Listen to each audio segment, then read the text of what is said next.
Welcome to the Tearsheet podcast. I'm Zach Miller. Today's program is going to be a little bit different than our usual format. Today we're awarding Tearsheet's 2020 Best Innovation Program Award. And if you've been following our coverage, you'll know that most large financial institutions have some type of innovation program.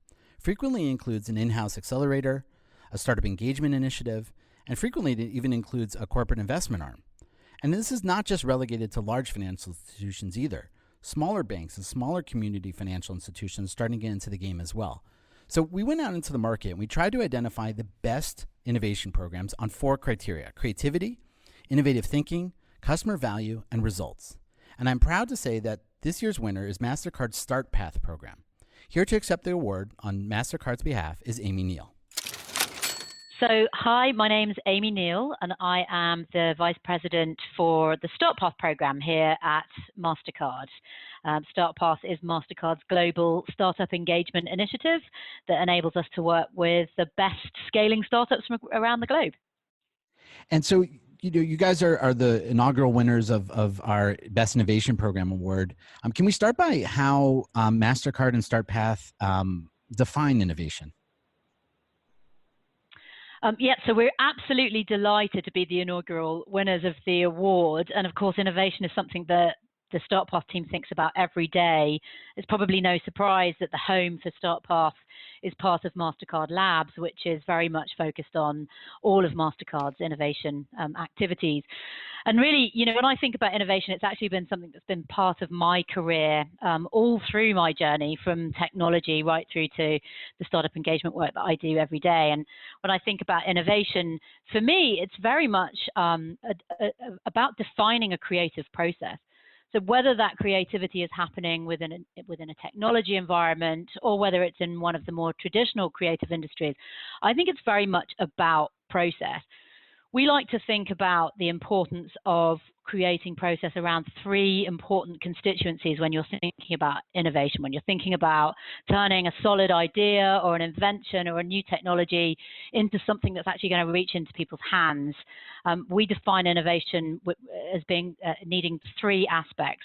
The first is around desirability. So an innovation has to be something that an end user ultimately desires. And in that term, I always think that lots of things to do with design thinking and customer experiences and all of that great stuff is really tied up with that desirability piece. The second part of the creative process of innovation for me is around feasibility. So does the technology do what we want it to do? But perhaps more importantly, will it ultimately do that at scale? And so when we're thinking about innovation, what are the early elements that we need to put in place to test the ultimate scalability? And then the third piece of innovation for me is all about viability. So how do we test that something will actually not only scale from a technological point of view, but is there a business case that we can place around it?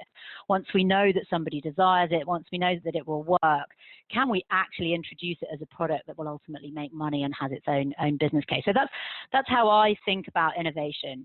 It's tied very closely with creativity. I often think about when I started my career, which was actually in the university sector, and which is one of the most sort of innovative sectors that you can be in, and then also one of the most bureaucratic as well.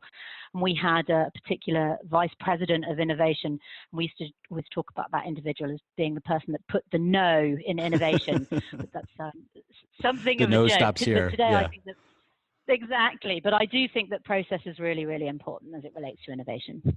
So that's great, and thank you for those 3 aspects. I think that puts sort of everything that we're talking about now into context. So can we take that and that idea and that push for creativity and talk about Start Path itself and how it's structured? What does the program look like? Yeah. Absolutely. So the program is very much tailored towards ensuring that Mastercard thinks about the outside in, and that we recognize that working in partnership can be a really important capability and an important component to our innovation strategy. So Start Path is all about finding the very best startups from across the globe, finding a really solid way to engage those startups, using Mastercard's reach, Mastercard's network, Mastercard's expertise to add value to those startups, and then ultimately finding ways to collaborate with those startup companies. So we've been going for 6 years now, and we started out with a sense that the startup community was incredibly important to financial services and commerce and all of the areas that are important to Mastercard. And we started working with startup companies. And really the program that we run today has been an evolution over the last 6 years of understanding what works for everybody, what works for all sides of this engagement activity. So the program is it's ongoing. We stand up between 3 and 4 waves of the program each year. Mm-hmm. Innovative startup companies can apply at any time. We have an ongoing rolling evaluation process.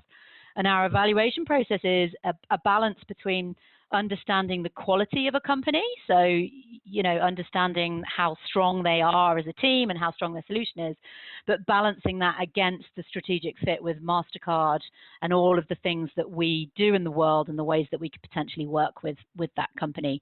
And then the program itself is 6 months in length, and over the course of those 6 months, we look to do as much as we can with each of the companies that we engage with, both between supporting them generally in their scale to market, but also finding ways that we can work with them in a collaborative manner.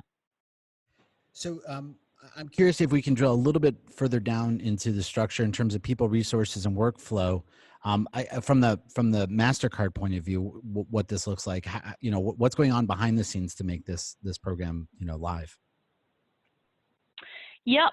So one of the things that we realized early on, which has ultimately defined the way that we run the program, one of the things we realized early on is that for a large corporate organization such as Mastercard, the very best type of startup for us to work with is one that's already on a path to scale, one that is has a product in market, has early customers, has some venture capital investment behind it, and is thinking about scale. And that realization has led to the way that we've structured the entire program. We realize that companies that are at that stage need a very specific set of supports, and there are certain things that they don't need. So, for example, one of the things we realized is, you know, a company that's raised significant seed or Series A is very unlikely to move the team to a new location, to a new hot desking location. So for us, we have ensured that the program is entirely virtual in nature, which means that a company can take part from anywhere in the globe. And that underpinning has really meant that that's structured the way that we run the program, but how we run the team as well. So we have a global team based out of a few locations around the world. So a location in Europe, one in the US, one in Asia in Singapore, and then one in Middle East and Africa based out of Dubai. And those teams are really focused on finding the very best companies in all regions around the globe. It means that we've worked with companies, you know, in some of the hotspots that you'd imagine us to work with, but we've also uncovered some gems in places that are less familiar. And then the way that it works is we work in a very virtual manner. So each of the companies that participates in the program is assigned a sponsor from the core team, from the core StartPath team. That sponsor then designs a number of activities to work with that startup on over the course of 6 months. Some of those activities are purely value add to the company, but some of them are where we know that there's something tangible that we can achieve by working collaboratively together. And then we're really using that sponsor as the project manager, but also the door opener, the advisor, the connector for that startup over the course of the 6 months. When the 6 months ends, the startups roll off the program, but we enter them into our Hall of Fame, if you like. They become part of our portfolio, and we try to keep close relationships with that portfolio over time. So constantly looking for opportunities for those companies where the potential arises. We've created our own sort of internal taxonomy for how we classify companies that are relevant to our world, which means that we can tap into that portfolio and work with those companies over time as well. So Amy, you mentioned sort of, you know, this focus on sort of this later stage, you know, startup was sort of, you know, the product of an iterative process. And I'm kind of curious though, like how Mastercard chose this model. Like why choose this model over a different model that may include, you know, direct investing? I'm just curious, you know, what role this plays, I guess, in sort of your innovation and creativity portfolio in the company. Yeah, so for us, the reason that we do it this way is driven by two key factors, I would say. The first is that we're engaging in this activity because we want to learn what's going on in the world. So we'd like to be able to use the StartPath team to get a very broad understanding of where startup innovation is happening, where smart money is being invested, where new trends are emerging around the globe. And that's why that kind of global approach, a single dedicated team working globally, is really important. And then the second is that we want to ensure that the companies we select for the program are strategically relevant for us. So we want to ensure that we're looking for tangible opportunities to work with those companies, and that we're using the 6 months as the mechanism to carry out that engagement. And I guess for us, what that means is that we're not taking a VC-like approach. We're not doing this simply to back winners, although we're very proud of some of the winners that we have supported. But we're not thinking in a VC manner. We're much more strategic in the approach that we're taking. We have no desire to manage, a large portfolio of investee companies, but instead we want to be able to work with companies where there is opportunity to collaborate. We've also recognized, as we listen to the startups that we engage with, when they start talking to a large corporate organization, it's not necessarily investment that's the top of their minds either. And so therefore, the approach that we've taken is that rather than investing up front, we'll look for ways that we can collaborate. We'll almost carry out joint business development on both sides first. And then, of course, if there is an opportunity or a reason to invest, we'll do that. And we take an option to participate in the next round of funding that a company is raising once they've left the program. But I would say, that's a real guiding light for us, thinking about it in a much more strategic manner as opposed to a VC pure ROI manner, is why we've structured the program the way we've structured it. Got it. And one of the attributes that we judged the winner of this award on was by results. How does Mastercard? You mentioned like the investment results are that's taken off the table. But so what kind of KPIs, what kind of internal metrics do you use to judge the effectivity of this program? So it's basically on two sides. So the first is, are we sourcing the right companies? So are we bringing in that quality and that balance of strategic fit on the inbound? Are we able to find and attract those companies to work with us? And, I think we would, as we look back over the last 6 years, as we've been able to demonstrate results for companies, we've seen that that's actually, we've become a partner of choice for companies that apply to us, which is awesome. And then on the other side, we look at the impacts of what we've been able to do with those companies. What is it that we've been able to tangibly produce with those companies? We are, as I said, also really interested in ensuring that we're learning, that we're gathering insights of what's going on around the globe generally, and that we're seeing how startup companies are responding to trends and bringing new solutions to market. So it's really the balance of quality of companies. Are we learning through what we're doing, and are we able to produce tangible results through collaborations with those companies? I would say that when we think about tangible results, we try to be as flexible as we can, rather than, predefining what that result might be. We try to be as flexible as we can. So it's not just about running a pilot with a company that we then build into a product. It could, a success for us could be many, many ways of working with a company, but that's how we really measure the success. We'll be able to stand something tangible up together. And in terms of your recruiting and sourcing of new companies into the program, I guess how deep does it go from a targeting point of view? Are you guys saying like, we really view, artificial intelligence to be, disruptive 3 years from now, and we really are looking for this type of company in, or is it more sort of the nature of the startup environment at a given time? Like, how do you think about, I guess, are you going out to the market for any need when you look at the sourcing? So great question, and I'm sure that any corporation who talks to you about startup engagement will say that this is it's a tough one, right? Because we want to learn through what we're seeing, but equally we don't want to waste time on areas that are not going to bear fruit. So our sourcing approach is very much a balance. We'll bring in some wild cards, slightly out there companies, as long as we can add value to those companies. then, that's interesting for us. We'll bring some of those in. But we also want to bring some of those near-term, more deployable solutions as well. So it's a balance between the two. And really what we're doing is we're asking companies to self-select, so to apply to us because they think that they have a fit with what Mastercard is doing and what our customer base is doing in the world. But also increasingly, we're building out our own trusted network of partners that we work with who refer startups onto us. So we work with a lot of VCs, we work with a lot of local accelerators.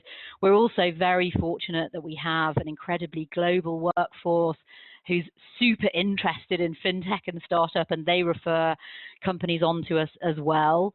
And then we'll carry out our own desk research. We'll actually look at deals that are being done in areas that are of interest to us, and then directly target those companies and invite them to apply. And we have a few buckets, but we try to keep those buckets pretty broad in terms of areas. So when you talk about artificial intelligence, rather than actively going out and saying it's got to be an artificial intelligence company, what we might say to ourselves is it'd be really nice to see a selection of companies that are introducing efficiency in some way, shape, or form, and kind of go after that as a exactly. Yeah. Or somebody that's going to produce an impact on the back end of a financial services company. So that's sort of, I guess, how we think about it from a categorization and sourcing strategy point of view. So one question I want to ask you before we move into discussing some of the success stories in the portfolio, and this is something you brought up in a previous conversation I had with you, and Mastercard really is this ecosystem, this vibrant ecosystem, not just of startups and yourselves, but of banks and merchants and stuff like that. What role, I guess, does the broader ecosystem play in StartPath? So I've talked about us being a corporate startup engagement initiative, but actually I do see us having created an ecosystem of players, an ecosystem of partners that's much broader than just Mastercard and the startups that we engage, because we've worked really hard to bring our customer base into the work of the StartPath team. That's both banks and merchants, and then other partners that Mastercard has around the globe. And what I think we've been able to uncover is the fact that lots of the people that Mastercard works with on a daily basis recognize the importance of engaging with others, be it startups, be it other types of partner. And they've really turned to us to get our lens on what we're seeing out there. And it's this fantastic win-win-win situation where a startup company comes to Mastercard, participates in the StartPath program because they see a relationship with Mastercard being useful, but they also get access to banks in regions that they may never have thought about previously. They get access to players that they might never otherwise have met. They don't have to bang on their doors, endlessly looking for the right contact. We're actually able to make some of those connections, which we're pretty proud of. And what we find is that our banking partners, our merchant partners, are really, really open to us making those introductions for them, because we've carried out a lot of the, initial diligence, the initial fit, the initial review for them. So there's definitely a win on both sides, which is something that we have been delighted to see. And then, of course, actually, over the last couple of years, what we've found is that the VC community has seen that this is an incredibly valuable ecosystem as well. So we've got over 100 customers of ours that we're speaking to on a very regular basis who want to see what we're seeing. We've worked with 220 startups over the last 6 years that we count as our partners who are part of the portfolio. We have over 100 VCs that are tapping into us as well. And it's just this very nice, curated ecosystem of folk who are all thinking about topics that relate to fintech, commerce, financial inclusion, and all of those fantastic and important topics. That's awesome. So can we start to talk about some of those success stories? I think that would be really interesting for us right now. Yeah, definitely. Delighted to. So, you know, we've worked with a lot of companies, so it's always interesting to decide which ones to focus on.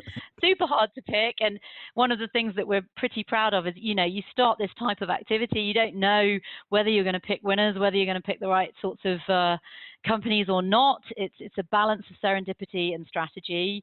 We are excited that over the course of the last 6 years, we've got some unicorns in the portfolio. The portfolio's gone on to raise about $1.6 billion in capital post-program. Just yesterday, one of our companies in the cyberspace was actually acquired. So, you know, we think that we've been pretty good at finding winners, which is fantastic. And that does mean that we've got some solid case studies as well. When we think about the case studies, you know, for us, like a lot of other corporates, we're really excited when we see startups that come through the program who then go on to consume some of our assets. So, of course, we've got companies that have become customers of ours. And you know, if I think around the globe, we have Civico in Colombia. We have Railsbank out of Europe. We have Revolut, who everybody knows. There's a bunch of companies that have come through the program who've gone on to issue cards, and that's quite an obvious sort of result for us. But it's definitely only one of the results that we're focused on. There are other companies that we're super proud of the collaborations that we've been able to develop together. And maybe I'll just take a moment to go into a couple of those to give you some flavor of the things that have been possible. Please do. So one of those examples would be one of the trends that we, along with everybody in financial services, has been tracking super closely over the past couple of years is open banking, particularly in Europe, being ahead of the charge there with PSD2 regulation coming in. It's a super hot topic. It's a really interesting space. And we've been interested in the new companies that are going to take advantage of open banking. But we as Mastercard have also brought our own open banking solutions to market to support some of our more traditional customers as they move into an open banking world. And there's a startup company based out of the UK called Consensus, who, as a result of them coming through the Start Path program, we've been able to forge a really close relationship with them. And actually, we've created a joint go-to-market approach with their solution tied to some of our own open banking products and solutions. So Consensus is very much focused on the fraud part of open banking, which people don't think about too much. But this is when, you know, you're letting people, as a traditional organization, you're letting people access your APIs and getting access to that data because you're required to. But how do you know that those third-party providers who are able to do that are not fraudulent? And Consensus has developed a really interesting and novel approach to that. And so we're delighted that having them as part of the Start Path program has enabled us to work closely with them and go to market together. So that's a super example of kind of joint go to market. That's one example I'd give. Another example, I'll just keep going, shall I? Please, yes. We'd like to hear. Yeah. So another super example, if we go across the water, closer to home for you, Zach, would be, and actually closer to home for us because it's much, much closer to the payments piece, a US company called Goodworld. So we met Dale, a fantastic female founder. That's a big priority for us as well, as female-founded fintech is massively important. We truly believe that diverse founding teams in any product build are incredibly important, and we've been working with Dale and her company Goodworld for over a year now, and they are tackling the space of donations, so payments for the purposes of providing donations to charities. And we've stood up a fantastic collaboration with Goodworld and part of Mastercard, which we call our strategic growth business, which is focused on how we partner with new types of player. And we have our own approach to donations, and in working in partnership with Goodworld, we've created a joint approach to making donations as seamless as possible for the donor in order that the money can much easily and more smoothly and frictionlessly get to the charity at the end of the day. And we were able to launch with Goodworld just at the end of last year, 2019, with a solution that we're bringing to market together as well. So another solid case study, very, very different use case, but something that we're super proud of as a result of the Start Path program.